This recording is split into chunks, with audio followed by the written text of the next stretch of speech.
Yes, so my people, Rufai named the commander-in-chief of Boko Haram. Rufai named the commander-in-chief of Boko Haram. The same Boko Haram that me and you know, terrorist organization. A former governor named commander-in-chief of Boko Haram. The same governor partnered with USAID. The USAID was exposed by US senators that they sponsored terrorism in Africa, and Boko Haram is one of them. Then a former governor of a state was declared commander-in-chief of Boko Haram. He was commander-in-chief of his state. He was chief security officer of his state, and still a governor, elected governor, chief security officer of his state, and he was also a commander-in-chief, or whether he is or was a commander-in-chief of Boko Haram, and that governor is Fulani. His name is Rufai. No be me talk am, abeg, no be me talk am. Na Ihe Jirika, former chief of army staff, na him talk am. Other newspaper outlets, they reported it. Malafia, before he died, former deputy CBN governor, conducted an interview and said that a former governor, a sitting governor then, a sitting governor is a commander, is Boko Haram commander. And that time, by, I don't know, by mistake or by providence, Rufai was a sitting governor. That time, he made that allegation. He cannot now come and add pepper, add sansa to the gari, saying that it is Rufai that is a commander of Boko Haram. Please make it make sense in Nigeria. A governor of a state, chief security officer of a state, is alleged to be commander of Boko Haram in the same state. Boko Haram are killing people. The governor is supposed to secure people in that state, but yet, according to reports, the governor is commanding the state police and those that are protecting the state, and also commanding the people that are attacking and killing people in the state. It tells you a lot, according to this report, it tells you a lot about the Fulani. Don't play with them. Don't joke with them. They have the ability to play the long game. Manipulators and whatever. They wicked so far that they fulfill Uthman Danfodio, his agenda. They fulfill the Islamization agenda. Let's look at this. Nasir Rufai, who partnered with USAID, named as the commander-in-chief of Boko Haram. On Thursday, August 28, 2014, Nigeria's immediate past chief of army staff, Lieutenant General Azubike Iyejirika, identified Nasir Rufai as the commander-in-chief of Boko Haram. Also, Kaduna State under Rufai was one of the single largest recipients of USAID funds. Now, please just Google Kaduna signs MOU, Memorandum of Understanding with USAID. So, a reported commander-in-chief of Boko Haram, USAID had to sign an MOU with that person. And that person doubles as also the governor of Kaduna State. With the revelation from US Congressman Scott Perry that USAID under Obama and Biden is the sponsor of Boko Haram, is it not now making sense that USAID would focus on Kaduna, whose then governor was the commander-in-chief of Boko Haram, according to Iyejirika? You can see how all these things are playing. Now, please fast check. In 2014, Obama's political consultants worked directly with Rufai, who was their chief liaison. Now, see the Bloomberg story. Nigerian opposition says it hired Obama political consultants. Nigeria opposition says it hired Obama political consultants. That is the APC. No wonder bring back our girls. A governor was there when Boko Haram was taking, in quotes, the girls away. The governor has a position in the country today. I told you, in Islam, we have Fulani, then Kanuri. The third is Yoruba. Maybe Nupe will come last. The governor was governor of Borno State when Boko Haram took the children away, and they trended as bring back our girls. Till today, we'll never see the result of the whole thing. They got into power. It seems somehow they now faded it and stopped the investigation. We don't know the whereabouts of over 300 human beings that were stolen from a school. Intelligence reports got to the governor then that people are coming to take away so things is coming to happen. Oh, some people want to come and kidnap. Oh, the governor called it bluff. At the end of the day, the party that carried that conspiracy theory, that did the protests, made him the vice president. It tells you a lot about agenda. Buhari threatened a Jonathan. He will make his, whether it is good governance or whether the economy is going well or whether anything happens, he will make the governance of Jonathan ungovernable. Why? Because they don't get backup. At the House, the National Assembly, Akpabio and Dume, they are speaking BB grammar. You are inviting security officials, asking them different questions. Our chief of army staff, naval staff, asking them they should investigate whether USAID is funding Boko Haram. Some people are reacting to social media posts instead of them to go into the real investigation and be sincere to Nigerians. When has the federal government of Nigeria been sincere to Nigerians? When have they not really deceived Nigerians?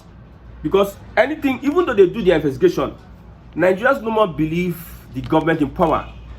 Look at a young man that did a content, brought 2 generators, bought fuel from 2 different filling stations, one from MRS, the other one from Dangote, and put on the 2 gen at almost the same time.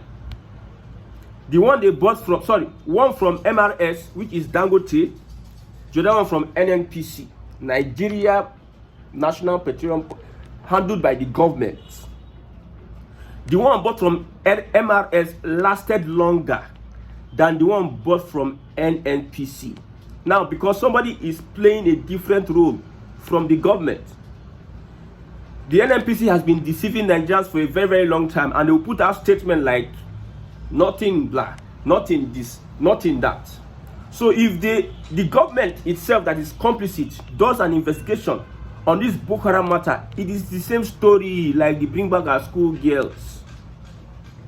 So since Rufai left office as Kaduna governor, have you heard of mass herdsmen killings in southern Kaduna?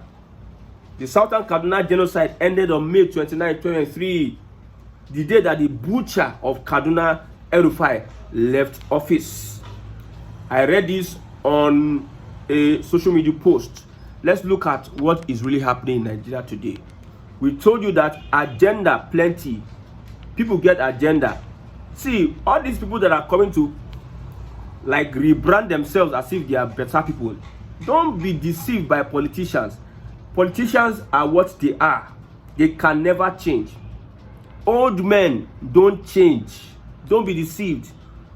An old man who is getting close to his grave, who is a thief, is still a thief, a liar. A criminal is still a criminal. Don't use your pity. Don't be emotional about old people. Old people don't change. The people that change are even young people. Old people don't change. Don't let all these politicians that are old, don't let them deceive you, especially from the Fulani extraction. I'm not the one that said it. I'm not afraid of anybody. I'm not the one that said it. This has been reported since August 2014. Rufai, the commander of Boko Haram. Everybody just kept quiet. As if nobody is even particular about. We are concerned. We need to be concerned. And these people are still relevant in our today's politics. Only God knows maybe Tinubu dodged the bullet by not including this man in his government. If not, with the position he has, this one is ranting. He doesn't have a position. He's ranting like this. What if they give him Minister of Power, and he thinks his interests are not being, and Tinubu is doing this Yorubanization? Don't you think that this guy can scatter Tinubu's government with his appointments, with all he's saying? Rufai has said a lot of things and done a lot of things, have threatened a lot of people. Under his government, opposition houses have been destroyed. Some people have disappeared under the same Rufai. According to this Mr. Fact Check Me, he says, since he left office, have you heard of mass herdsmen killings in southern Kaduna? Have you heard of southern Kaduna genocide? Now, the genocide, according to this man, ended May 29th, 23. Malafia said it. He said it in an interview. They did not take him to court to prove what he's saying. All they had to do is that at the end of the day, he was sick and he died. You think politicians will come and say, I'm the one sponsoring Boko Haram? If a politician is going to do something like that, he's going to be clever to hide his traces. You cannot trace it to him. Many people, maybe many Boko Haram members that are being caught, will be alleging that Rufai is our commander. Intelligence reports will come, Rufai is our commander, but you will not have evidence to back it up, as it were. Those that really have evidence to back it up will be hit and attacked. Malafia said he had evidence. He has spoken to Boko Haram commanders, some Boko Haram members, and they confirmed to him that a particular sitting governor was the commander-in-chief of Boko Haram. And these are the people that you are aligning with, Southwest politicians. We know you believe you're wise. Now we are calling for Southern Nigeria to have this alliance for one reason. Not because we want to stay together. Not because we like ourselves. Not because we will resolve our issues. Because we need a united front against the Fulani. The Southwest alone cannot beat the Fulani to the game they are going to play after 8 years, 27. Whatever Tinubu is going to do, he must be very, very quick about it, restructuring Nigeria. Whatever restructuring that is going to go on, make sure that everybody is taken along and you restructure Nigeria. The middle belts should have their own part of restructuring. If you can divide and rule the northern part of Nigeria, divide and rule, so that we don't have these elements. Imagine you becoming a governor and you becoming a commander-in-chief of a terrorist organization. Like saying that Southeast, they make this revelation. My God, hell for don't lose. Under a Buhari, hell will have let, if say hell will have let loose. The same Rufai is moving here and there, going to create coalition, because his agenda will not agenda. He saw a Muslim ticket and supported it. He rallied northern whoever, who is who. We know that among the northern influential people, you don't see Hausa people there in their numbers. Today we have 9 Fulani governors, no single Hausa governor. In quotes, go and do the fact check. Boko Haram, the governor, no wonder the governor have not really spoken about the USAID. He has not used to speak about a lot of things now. Anything that they, you know what about these ABC people is that anything that affects them, they will not speak about it. But anyway that they will find fault in others, that's when you see they jump at it. USAID, as exposed by Scott Perry, US congressman. USAID signed an MOU with Kaduna State government. And what was the governor then? Rufai. You think we are playing? Southerners needs to wake up. You need to wake up. This is time to wake up. Be on your guard. We are not saying that we are fighting anybody. I've said it before that how will I sit down one place? I live my life peacefully. But somebody else is somewhere. He's restless.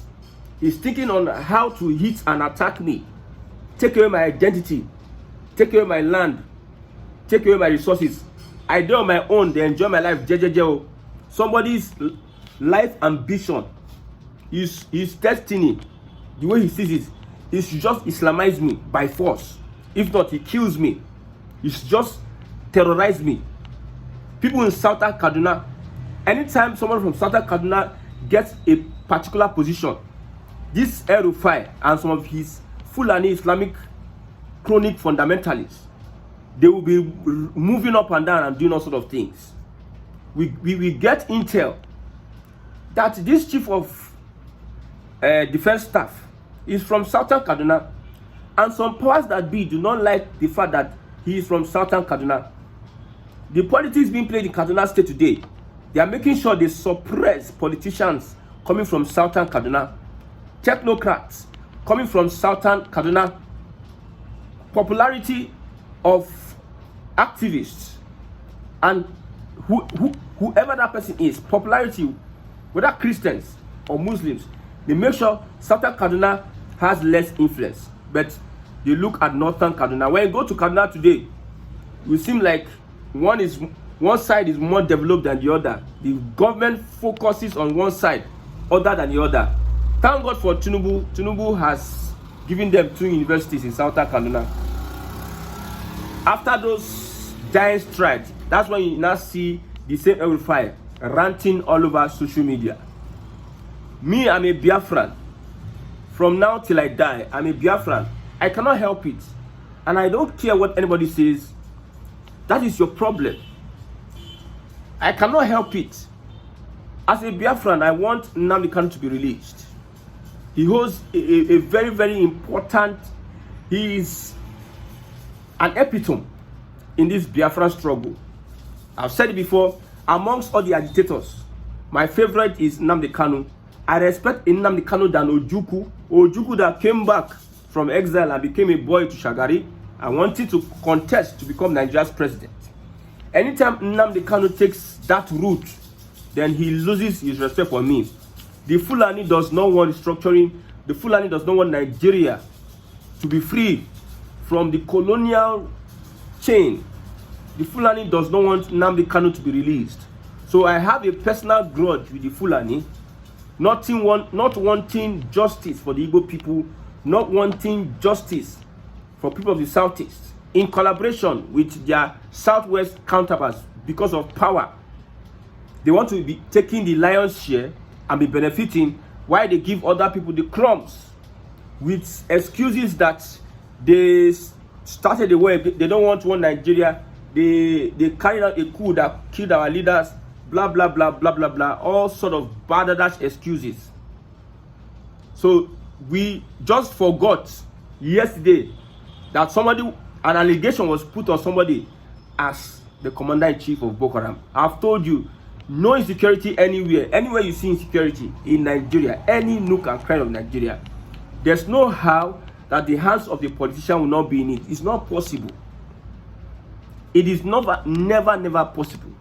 And this morning I said, let's use Kaduna for example, North and Southern Kaduna. Northern Kaduna is Muslim, in quote, an example. North Kaduna is Muslim, South Kaduna is Christian. Which of the areas do you think that terrorism can spring up from? In a Christian community, it's very hard for you to see terrorists, people carrying guns, jihadism, using sword to kill people, shedding blood. In a Christian community, go to all these our camps. Look at how calm, serene that place is. Look at how welcome, how peaceful the camps are. You see that anywhere you have these Fulanis, they are prone to cause problem. Nigeria's problem will reduce the day Fulani is put out of power. Nigeria's problem will reduce the day Fulani is taken out of power. They put them out from anything, any position you see them holding, that they can influence decisions of the whole country. Until you take away the Fulani, take power from the Fulani, Nigeria will start breathing. So we know it. We know what is happening. We are very, very vigilant now. We are up 247. Whatever manipulation, however they want to do it, even though that juju they use. I've told you, with our sweat, spirit, soul, and body, we are going to fight off every narrative that will bring insecurity. I'm repping the southeast and also southern Nigeria. We would not tolerate insecurity. We better go down protecting our land from vampires, from terrorists, from Islamic jihadist fundamentalists that want to kill our people. We better go down, shed our blood for a better tomorrow, a system of government that will capture an average human being in Nigeria, not a system of government that a particular person becomes commander-in-chief of Boko Haram and also a government official. Two-faced individuals. Very, very unfortunate. We need to be vigilant. As much as we have gotten all these reports, my question is, what will Nigerians do with it? That's the question. But me as a person and my kindred, you know, here Jirika is from my village. Here Jirika, his mom built a church in my village, my own village. They call our place the land of generals. We know they send you. You understand? The Fulani in my place, they are born again Christians. Born again, following the normal. No con try rubbish. Don't try rubbish. People are willing to go mad the way you are going mad. So, with all that we have learned, understand that a particular section of the Fulani, Islamic jihadist fundamentalists, have come to kill, steal, and destroy, just like their father, the devil.